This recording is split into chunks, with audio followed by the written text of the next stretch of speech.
அனைவருக்கும் வணக்கம். இன்றைய பதிவுல ராமலிங்க அடிகளார் பற்றிய வரலாற்றை தான் பதிவா பார்க்க இருக்கின்றோம். பெரும்பாலும் ராமலிங்க அடிகளாருடைய வரலாறு நம்ம தொடர்ச்சியா பள்ளி பாடங்கள்ல படிச்சிருப்போம். அதனுடைய ஒட்டுமொத்த தொகுப்பா தான் இந்த பதிவை நான் உங்களோட பகிர விரும்புறேன்.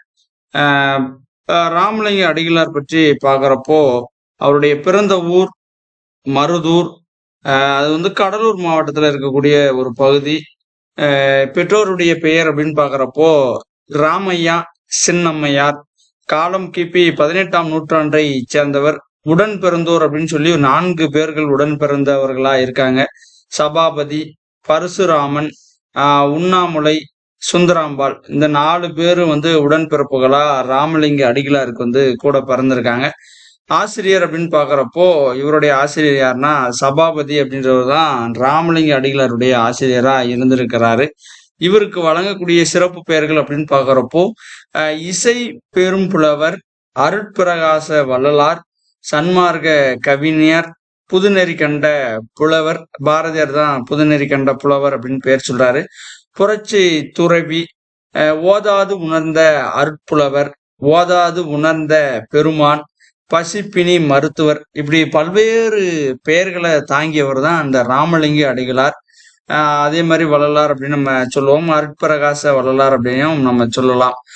பொதுவான குறிப்புகள் அப்படின்னு பாக்குறப்போ இறை அருள் பெற்ற திருக்குழந்தை. பிறக்கும் போதே பிறந்து கொஞ்ச நாட்கள்ல இறை அருள் பெற்றவர் அப்படின்னு சொல்லக்கூடிய அளவுக்கு இருந்ததுனால இறை அருள் பெற்ற திருக்குழந்தை. ஏன்னா சொல்லிக் கொடுக்கக்கூடிய பாடங்களை ரொம்ப விரைவா கற்பதும் அல்லாமல், அது மட்டும் இல்லாம அந்த சொல்லிக் கொடுக்கக்கூடிய ஆசானை விட ரொம்ப ஒரு புலமை வாய்ந்தவரா ராமலிங்க அடிகளார் இருந்ததுனால இறையருள் பெற்ற திருக்குழந்தை அப்படின்னே அவரை வந்து அழைச்சிருக்காங்க.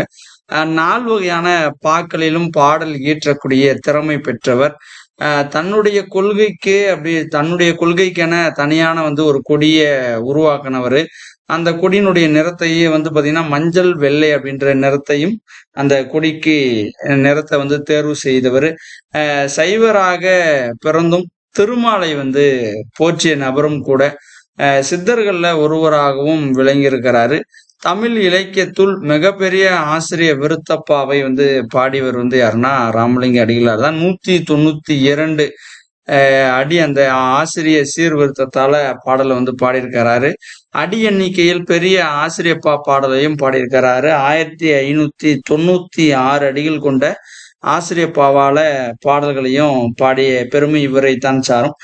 இவருக்கு திரு அருட்பிரகாச வள்ளலார் அப்படின்னு பெயரை வச்சவர் யாருன்னா தொழுவூர் வேலாயுத முதலியார். இவர் ரொம்ப ரொம்ப முக்கியமானவர். இவர் இல்லை அப்படின்னா இவருடைய திருவருட்பா அப்படின்னு சொல்லக்கூடிய அந்த நூலே கிடைச்சிருக்காது. இவருடைய பாடல்களை தொகுத்து 6 திருமுறைகளாக வகுத்தவர் யாருன்னா தொழுவூர் வேலாயுத முதலியார். இவருடைய பாடல்களை முதல்ல பதிப்பித்தவரும் தொழுவூர் வேலாயுத முதலியார் தான் பதிப்பிச்சாரு. திருவருட்பாவை மறுப்பா அப்படின்னு யார் சொன்னார்னா ஆறுமுக நாவலர். அந்த மறுப்பாவை மறுத்து அது வந்து அற்பா தான் அப்படின்னு சொன்னவர் யாருன்னா செய்கு தம்பி பாவலர். இறைவனை தலைவனாகவும் தம்மை வந்து தலைவியாகவும் பாவித்து பாடக்கூடிய போக்கு வந்து நம்ம வள்ளலார்கிட்ட பார்க்க முடியுது. பல பாடல் வந்து புனைஞ்சிருக்கிறாரு. அதுல வந்து இங்கித மாலை அப்படின்னு சொல்லக்கூடிய இந்த நூல் வந்து முழுக்க முழுக்க இறைவனை வந்து தலைவனாகவும் தம்மை வந்து தலைவியாகவும் பாவித்து பாடல்களை பாடியிருக்கிறாரு. தண்ணீரை கொண்டு விளக்க வந்து ஏற்றிய பெருமையும் இவரை தான் சாரும். உருவ வழிபாட்டை நீக்கி ஒளி வழிபாட்டை உண்டாக்கியவர்.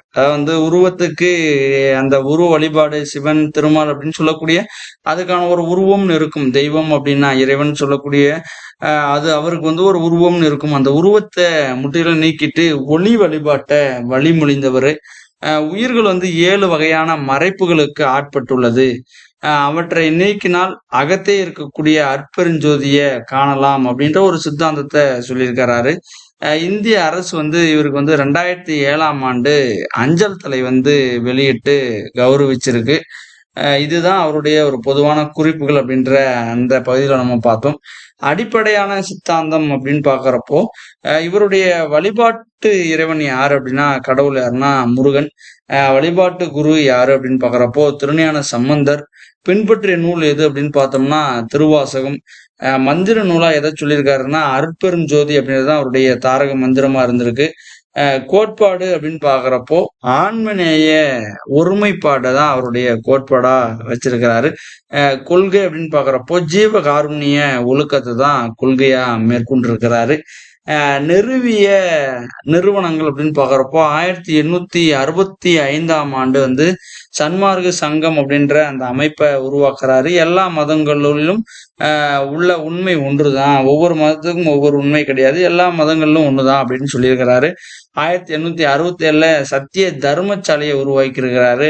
1876ல சித்தி வளாகம் அப்படின்ற ஒரு நிறுவனத்தையும் நிறுவி இருக்கிறாரு. 1872ல சத்திய ஞான சபை, அதாவது வாடிய பெயரை கண்ட போதெல்லாம் பாடினேன் அப்படின்ற சித்தாந்தத்தை சொல்லக்கூடிய சத்திய ஞான சபையை வந்து உருவாக்கிறாரு. பன்முக ஆற்றல் கொண்டவரா இருந்திருக்கிறாரு. அதனால இவருக்கு நிறைய பெயர்களும் உண்டு.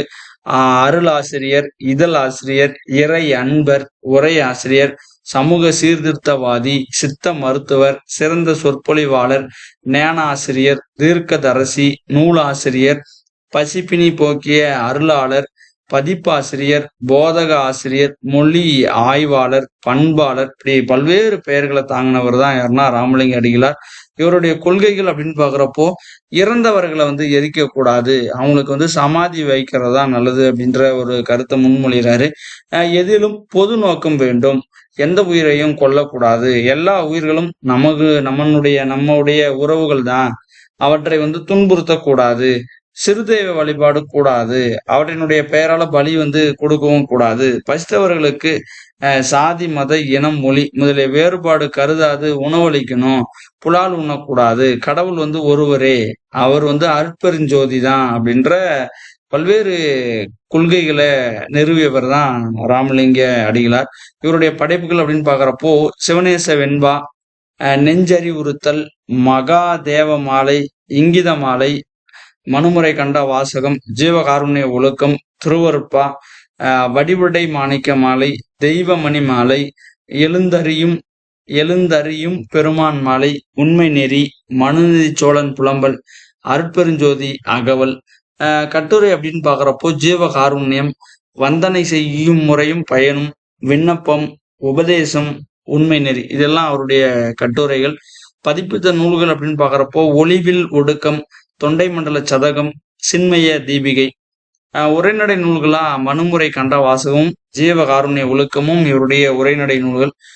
இவருடைய முக்கியமான பாடல்கள் அப்படின்னு பாக்குறப்போ அருட்பெருஞ்சோதி தனிப்பெரும் கருணை, மேடையில் வீசுகின்ற மெல்லிய பூங்காற்றே, உள்ளொன்று வைத்து புறம் ஒன்று பேசுவார் உறவு களவாமை வேண்டும், வாடிய பயிரை கண்ட போதெல்லாம் வாடினேன், பசித்திரு, தனித்திரு, வெளித்திரு, வான் கலந்த மாணிக்க வாசகா, கண்மூடி பழக்கமெல்லாம் மண்மூடி போக, கல்லாருக்கும் கற்றவருக்கும் களிப்பருளும் களிப்பே. இந்த தொடரெல்லாம் இவருடைய முக்கியமான பாடல் அடிகள். இந்த தகவலோட ராமலிங்க அடிகளாருடைய வரலாற்றை நான் நிறைவு செய்கிறேன். மீண்டும் அடுத்த காணொலியில் அடுத்த புலவரோடு சந்திப்போம். நன்றி.